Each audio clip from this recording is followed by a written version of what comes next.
Esse é uma cápsula e nós vamos falar agora sobre a situação na Ucrânia, hoje, dia 23 de julho de 2023, são 8 horas da manhã aqui no Rio de Janeiro, 2 horas da tarde lá em Kiev, no momento que eu gravo esse vídeo, e as notícias dessa última noite, infelizmente, não são boas. Os russos fizeram um grande ataque à cidade de Odessa, que é uma das principais cidades da Ucrânia, é uma cidade historicamente muito importante, tem um conjunto de prédios muito significativo, inclusive do ponto de vista de pesquisas científicas e patrimônio histórico mundial. É uma cidade muito importante e, infelizmente, dessa vez o ataque não apenas foi muito forte, né?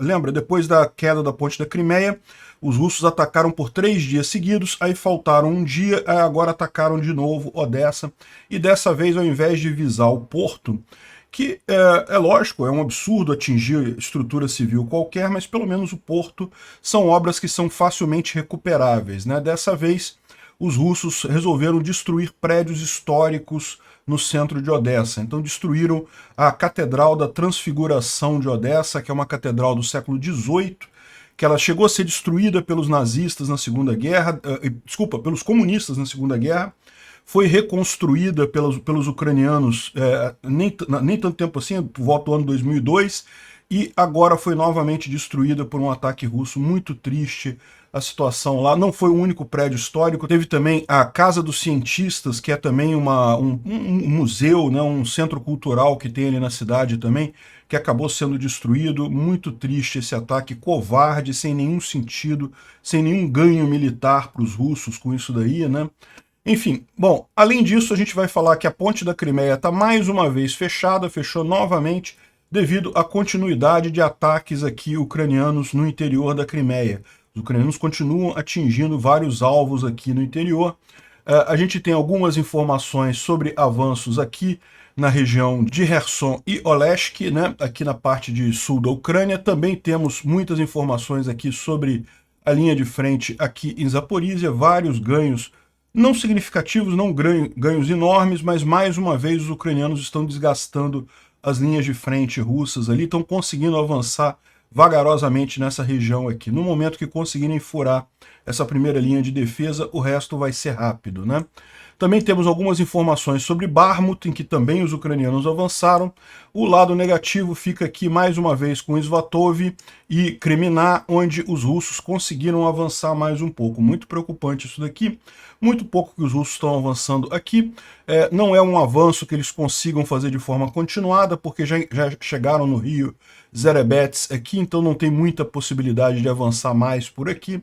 Mas de qualquer forma é preocupante a situação nessa região aqui ao norte da Ucrânia, né? O Lukashenko visitou o Putin lá em Moscou e falou que o pessoal do grupo Wagner está querendo invadir a Polônia, que ele não está querendo deixar o pessoal invadir a Polônia, mas que eles querem invadir a Polônia. Tomara que invadam a Polônia mesmo, vai ser lindo de ver esse pessoal perdendo de vez com a OTAN entrando nessa guerra, né? Mas a gente sabe que não é isso, é só bravata deles, é o desespero do Putin que sabe que está perdendo a guerra, aí fica fazendo essas bravatas assim. Vamos falar sobre esses e outros assuntos em detalhes. Essas notícias foram sugeridas por Enemy State 79, Lex Luthor de Toga e várias outras pessoas. Obrigado aí ao pessoal que sugeriu a notícia. Obrigado a você que está assistindo o nosso vídeo. Se você gosta do nosso conteúdo, por favor, deixe o seu like e se inscreva aqui no canal, né? Bom, o principal assunto do dia é uma tragédia para toda a humanidade. A Igreja da Transfiguração em Odessa foi atingida por mísseis russos.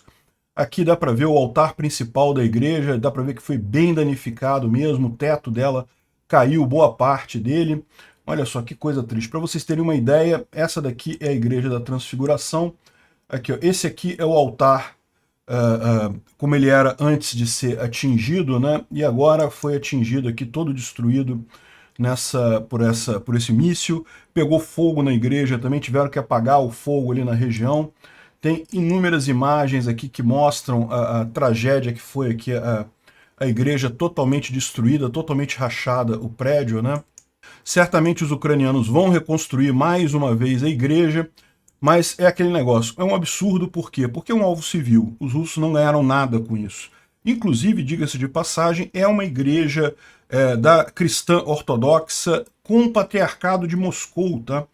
Então, ou seja, ainda tem ligações com Moscou ainda, e o Putin não tem nenhuma dúvida em atingir a igreja e causar esse tipo de tragédia, né? Realmente muito triste isso daqui.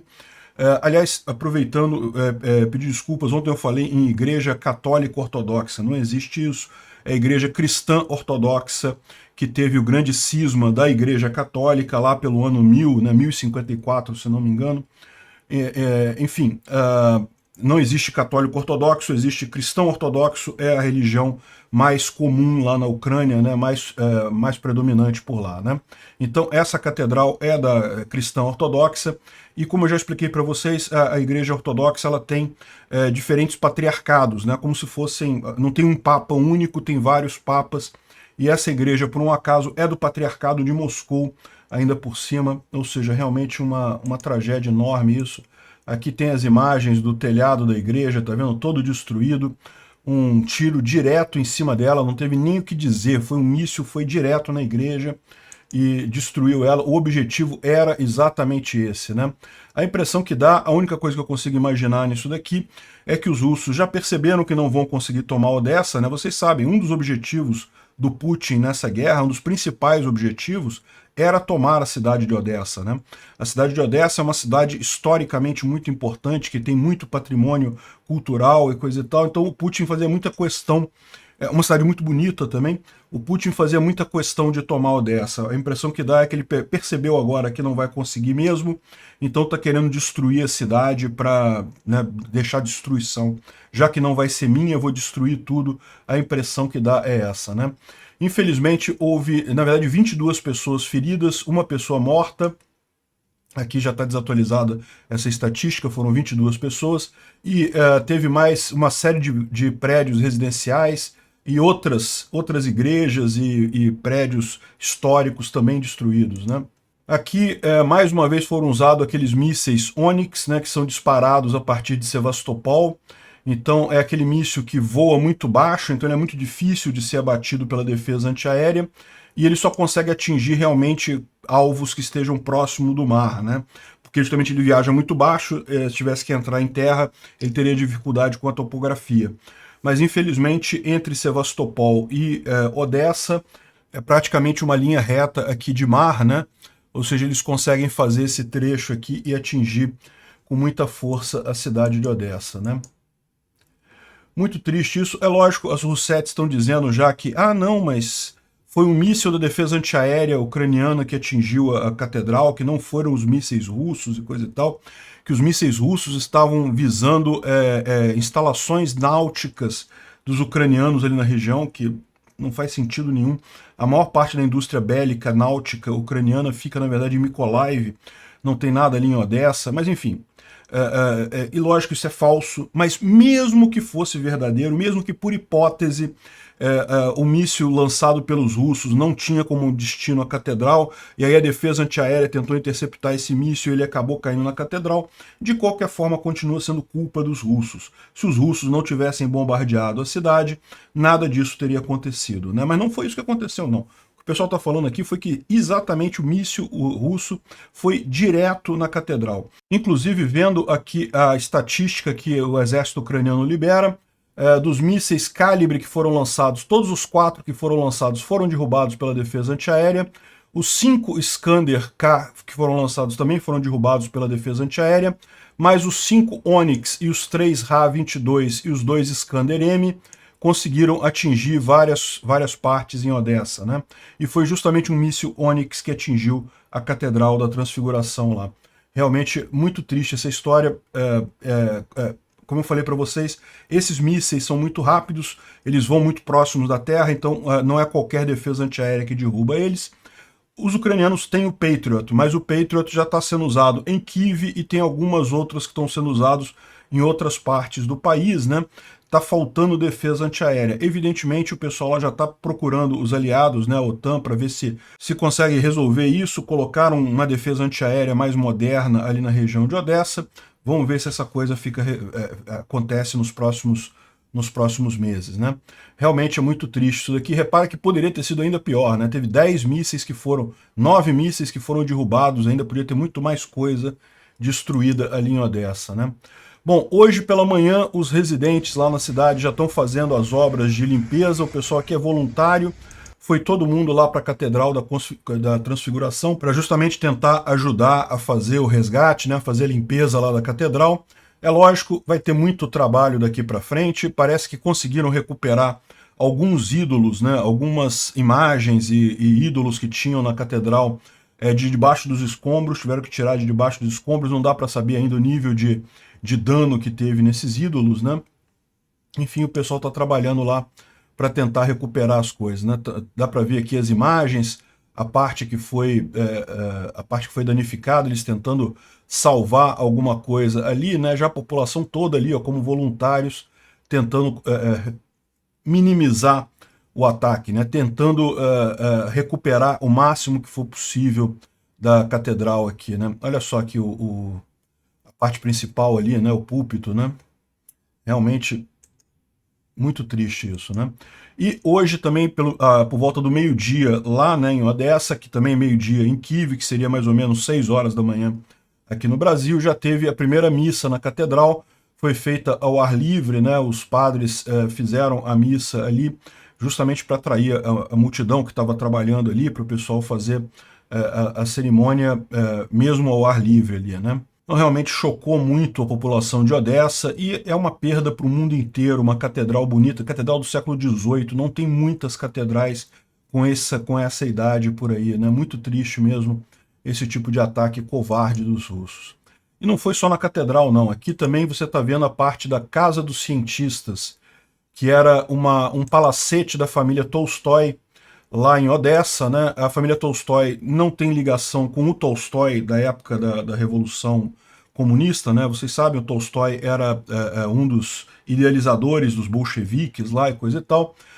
Embora tenha o mesmo nome, não tem ligação com ele, mas era uma família Tolstói muito rica ali na região de Odessa, tinha um grande palacete e inclusive ajudava muito a população, era uma família que fazia muita caridade e quando eles saíram de lá, eles tiveram que fugir por conta da Revolução Comunista, né? Os comunistas matavam todo mundo que era da antiga burguesia, eles abandonaram o palacete deles lá e fugiram para a França, e ele se transformou nessa Casa dos Cientistas de Odessa, né? Que era também, aqui como é que era antes, tá vendo? Olha só, era um museu, né?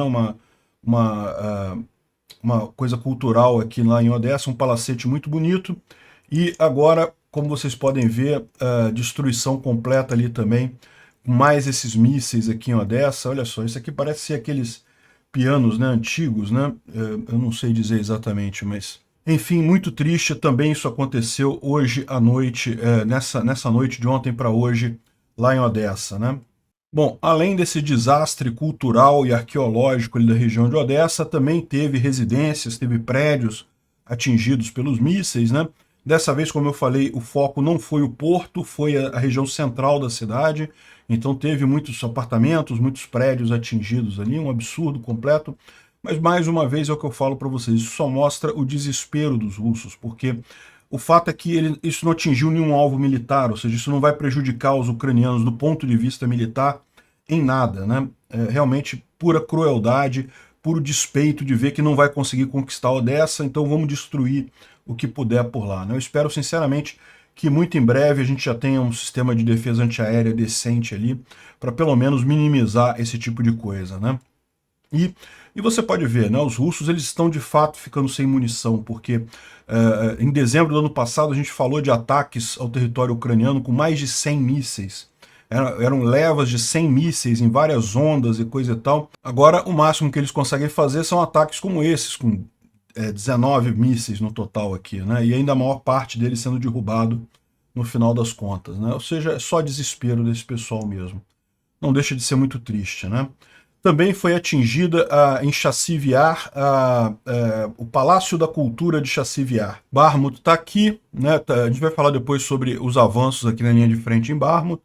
Chassiviar é essa cidade aqui, é uma cidade bastante próxima de Barmut, que fornece apoio para a linha de frente ucraniana, e eles atingiram o Centro de Cultura de Chassiviar. O Centro de Cultura, o Palácio da Cultura, estava sendo usado para apoio humanitário e apoio médico aos civis da região, mas não teve, felizmente, nenhum morto ou ferido, né? De qualquer forma, nota, eles usaram munição fragmentante nesse ataque a Chassiviar, né? Só para deixar claro, os russos já têm usado munição de fragmentação desde o início dessa guerra, então o fato dos ucranianos estarem usando agora não quer dizer absolutamente nada, né?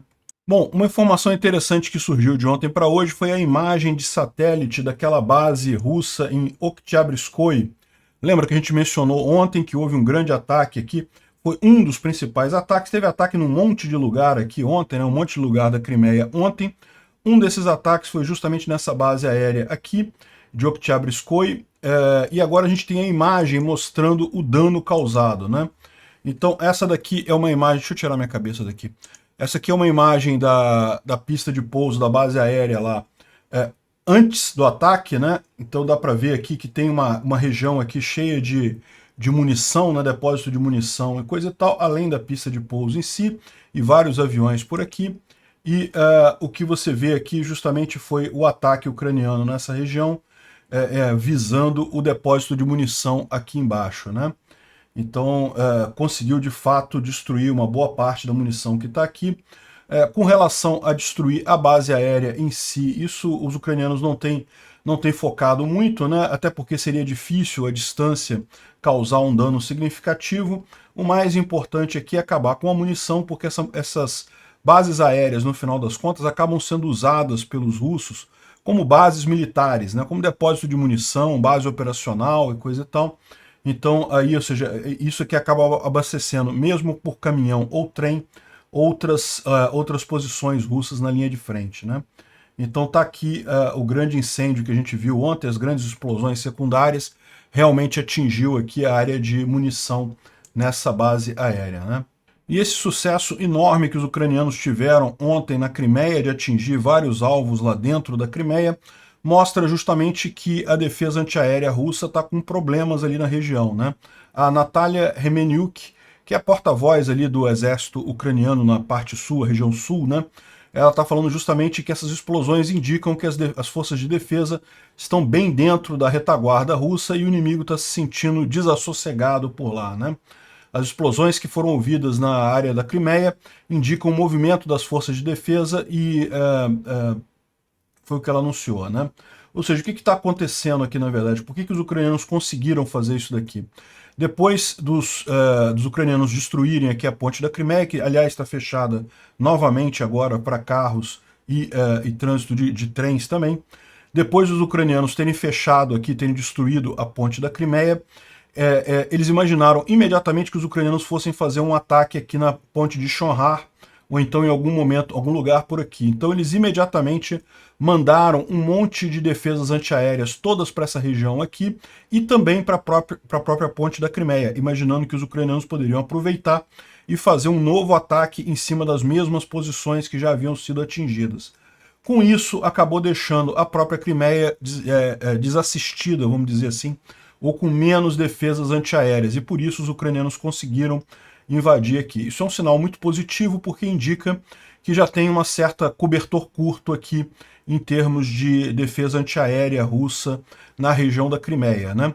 Os ucranianos ainda não tentaram destruir essas pontes aqui novamente, já destruíram uma vez, podem tentar de novo, mas eles certamente vão esperar um pouquinho mais para ver onde é que vão ficar essas posições de defesas antiaéreas por aqui, né?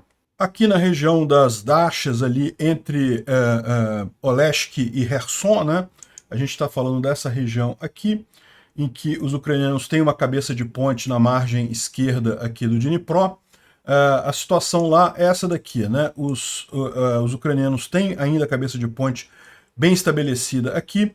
Essa região que está marcada como russo aqui, na verdade, está mais para não controlada por ninguém, porque a verdade é que os russos não conseguem se manter nessa região por muito tempo. Eles mandam algumas patrulhas aqui, mas rapidamente tem que recuar, porque não conseguem segurar o fogo ucraniano aqui nessa região, né?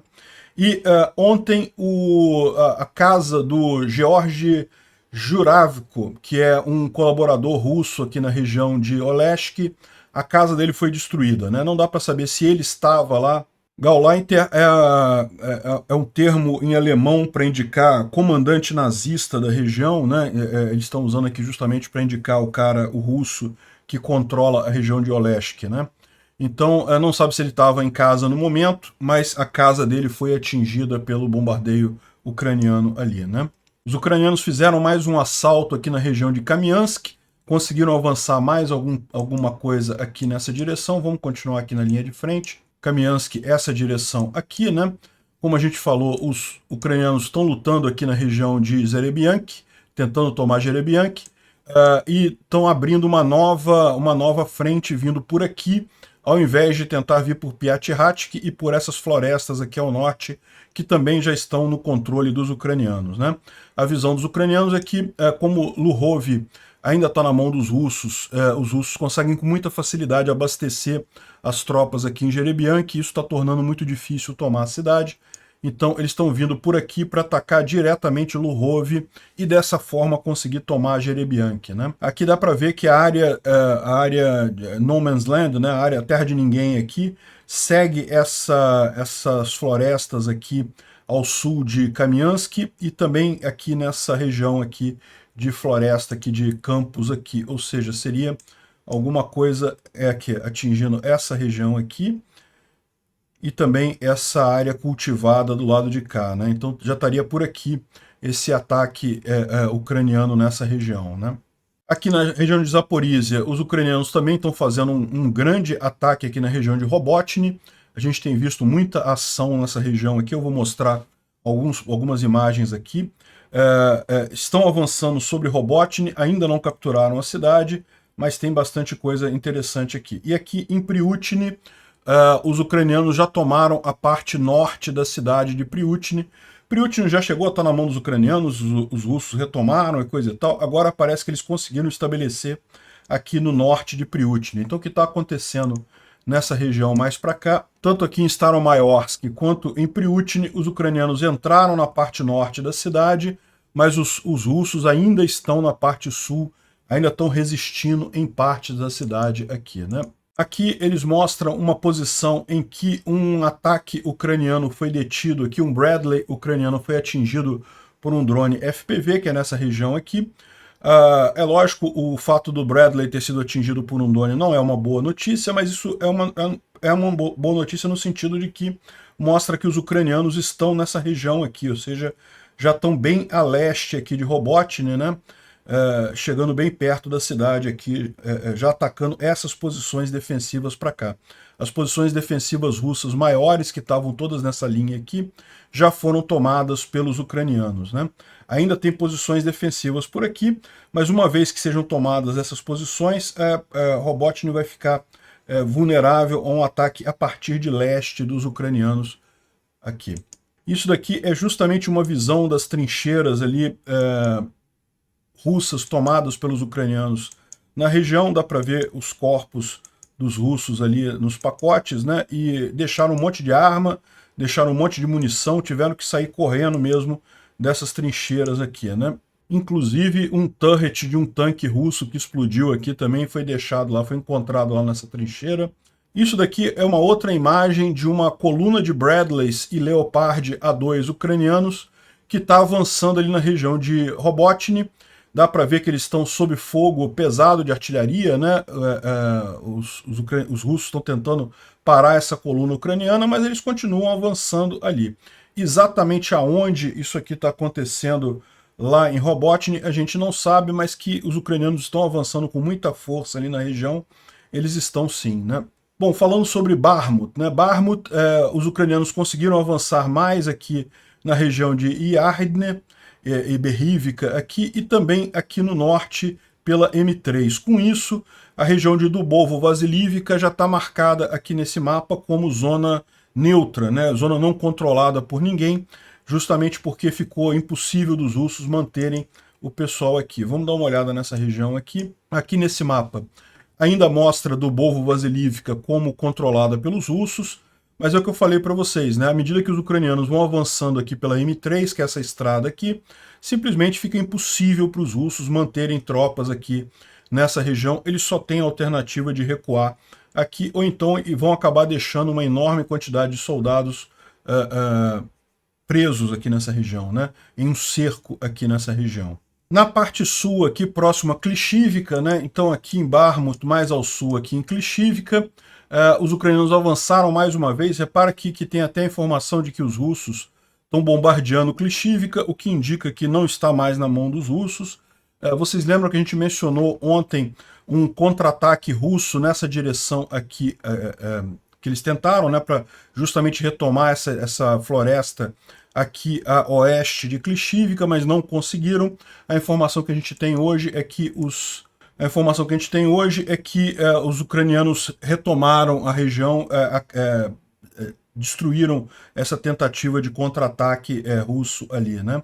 Então aqui na região de Bakhmut, batalhas muito fortes próximo de Klishivka, com ataque, e as tropas ucranianas estão no limite da cidade de Kromovoi.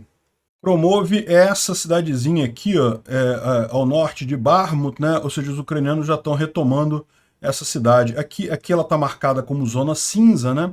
Mas os ucranianos, então, pelo visto, já entraram nessa cidade de Kromov aqui. E lembra, Kromov já é meio que um bairro aqui de Bakhmut, né? Você já começa a avançar aqui para a cidade de Bakhmut em si. Ontem circulou esse vídeo aqui, ó, da destruição de um centro de comunicação ali em Bakhmut, né? Identificou uma unidade russa ali naquela região, mandou um JDAM, uma bomba, destruiu completamente a casinha do pessoal lá. Isso foi ontem, tá? O que a gente tem hoje é um cara que conseguiu sobreviver dessa história, dizendo que, olha, ainda bem que eu tô vivo e não sei o que lá, que obrigado a todo mundo que rezou por mim e pelos outros soldados russos, né?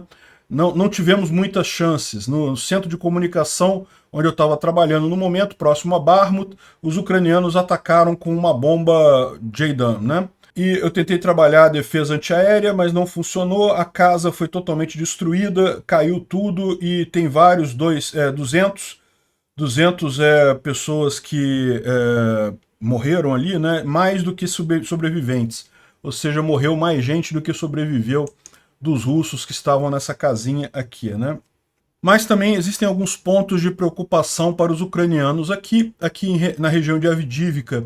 Os russos retomaram Vezele, né? Vezele já trocou de mãos inúmeras vezes nessa guerra. Os russos já tomaram, os ucranianos tomaram de novo, enfim. E agora retomaram mais uma vez Vezele. E aqui em Avdiivka, nessa região aqui um pouco mais abaixo, aqui. Então, como essa cidade já foi tomada e retomada tantas vezes, não é algo muito preocupante por si só. Mas, de novo, a gente tem que ficar vendo se não abre mão para mais avanço russo aqui nessa região, né? Mais preocupante é a situação aqui perto de Svatov, né? Aqui em Svatov, na região de Kovalivka, os russos conseguiram avançar aqui atravessando o rio, né? Fizeram uma cabeça de ponte grande aqui do lado de cá e tem conseguido avançar mais nessa direção aqui, né? No mapa aqui não aparece muita coisa, Kovalivka está aqui. Aqui já mostra uma área depois dos erebetes tomadas pelos russos, né? E é o que está aparecendo aqui também, uma área grande aqui dos erebetes já tomada pelos russos, né? Ou seja, é preocupante, não é um caso desesperador, mas é preocupante, temos que acompanhar isso daqui para ver se os russos conseguem avançar ainda mais por aqui, né? Esse ataque russo aqui em Luhansk, ele não tem futuro, os russos não têm capacidade de avançar por aqui, as defesas ucranianas aqui são muito boas, a questão toda é justamente uma tentativa dos russos de desviar a atenção dos ucranianos que estão lá na frente de Zaporizhia, né? O Instituto para o Estudo da Guerra fala daquela frase do Zelensky ontem, que ele disse que a contraofensiva ucraniana em breve vai aumentar a velocidade dela, vai ganhar a velocidade, justamente que ele teve que fazer uma pausa devido à falta de material, né? Ou seja, provavelmente foi resolvido nesses últimos pacotes de apoio militar que chegaram para a Ucrânia, né? Então, a gente já tinha falado sobre isso ontem, e também aqui ele fala um pouco mais sobre os ataques ucranianos na Crimeia, mas isso daqui também a gente já falou bastante. Os ucranianos notaram uma grande quantidade de uzbequistanes, né, ali próximos a Orlivka. Orlivka é essa cidade mais ao sul aqui. Essa cidade aqui, ó, tem uma linha de frente grande aqui, embora não tenha muita atividade. mas eles notaram uma grande quantidade de uzbequistanes ali, e justamente que seriam pessoas que foram contratadas para fazer a reconstrução de Mariupol, foram contratados como pedreiros e coisa e tal, chegaram em Mariupol, os passaportes foram retidos, foram confiscados e eles foram mobilizados para trabalhar na guerra, né? Então repara o risco do pessoal lá na Rússia, o pessoal está desesperado por pessoal lá, os ucranianos matam russos com muita facilidade, muito mais do que os russos matam ucranianos, ficam nesse desespero para conseguir mais gente, né? E é exatamente o que está acontecendo. Isso daqui é o pessoal russo lá em Berdiansk, mobilizando pessoas jovens que estão ali na rua, buscando qualquer um que pareça em condições de lutar para mandar para lutar, né? E chega a ser curioso isso, você aceita um trabalho para trabalhar de pedreiro, para reconstruir e acaba na linha de frente, né? Enfim, outra coisa que deu muito o que falar foi o Lukashenko, que esteve em Moscou recentemente, falando com o Putin que, que os mercenários do grupo Wagner estão estressados e eles querem ir para o oeste, eles querem fazer uma excursão para Varsóvia e Zezov, segundo diz o Lukashenko, né? É lógico, isso aqui é parte da campanha do Putin para dizer que não, vamos atacar a Polônia, vamos atacar a Lituânia, vamos atacar o Ocidente, não sei o que lá, estamos brigando com a OTAN. Eles sabem que não tem esse negócio, que eles não conseguem comprar essa guerra de forma alguma, né? No momento que atacarem a Polônia, você pode começar a contar aí 2 semanas para o pessoal estar tomando cafezinho lá na Praça Vermelha em Moscou. O pessoal da OTAN vai estar cheio de soldado americano tomando cafezinho lá em Moscou, né? Então eles sabem que não tem condições de comprar isso, é o desespero desse povo que leva eles a falar esse tipo de besteira, né? E uma outra coisa que os ucranianos estão avisando ao Brasil é que sim, o Brasil vai ser prejudicado pelo acordo de grãos, pela saída da Rússia do acordo de grãos, né? Por quê? O pessoal aqui no Brasil está muito pensando em que vai aumentar o preço do grão, então para os produtores do agro brasileiro isso pode ser positivo, e de fato isso pode ser positivo, mas por outro lado vai aumentar o preço do grão. Para nós, consumidores, se você não é produtor de grãos, se você consome grãos, você compra pão de manhã cedo para tomar seu café da manhã, você vai ser prejudicado, né? Porque o pão vai estar mais caro aqui no Brasil, no final das contas. Mesmo que o Brasil não compre diretamente trigo da Ucrânia, mas aquele negócio, sobe o preço do trigo no mercado internacional, vai prejudicar todo mundo, inclusive os brasileiros. É um aviso bastante pertinente. Obrigado por assistir o vídeo até o final. Além de curtir, compartilhar e se inscrever no canal, considere se tornar patrocinador com valores a partir de R$ 1,99. Clique no botão Seja Membro abaixo para saber as condições e vantagens de patrocinar o canal. Mais informações sobre o nosso projeto, visite nossos sites indicados na tela.